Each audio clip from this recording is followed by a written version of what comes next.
Nous avons tous besoin de la faveur de Dieu.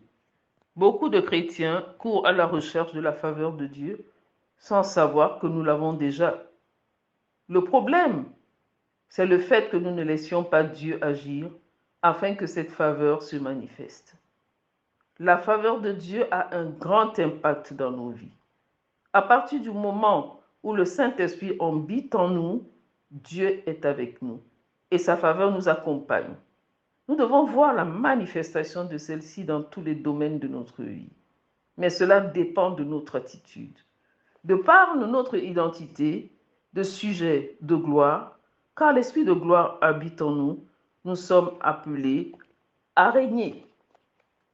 Nous sommes appelés à avoir une vie de faveur. La faveur divine va nous rendre capables d'expérimenter le succès dans tous les domaines. C'est une grâce exceptionnelle, qu'on peut aussi appeler faveur exceptionnelle. Quand la faveur de Dieu vous ouvre une porte, personne ne peut la fermer. Et c'est cette faveur qui vous élève. Et quand elle le fait, personne ne peut vous rabaisser. Car elle vient de Dieu. La faveur est un programme de Dieu qui a été transféré.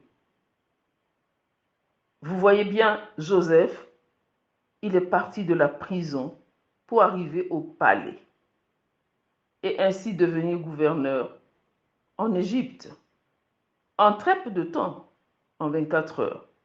Daniel de la fosse aux lions, il est arrivé au palais. La faveur de Dieu fera que vos ennemis vont se prosterner devant vous. Ils vous seront assujettis. Vous voyez bien les frères de Joseph. La faveur de Dieu avec vous fait la différence. Là où il n'y a rien pour les autres, il y a une opportunité pour vous. La faveur de Dieu a fait quitter David de son état de berger à la célébrité.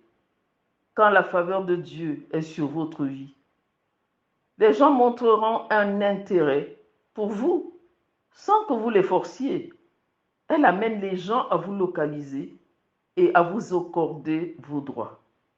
La faveur de Dieu, elle permet de vous distinguer parmi les hommes. Elle facilite les rencontres divines.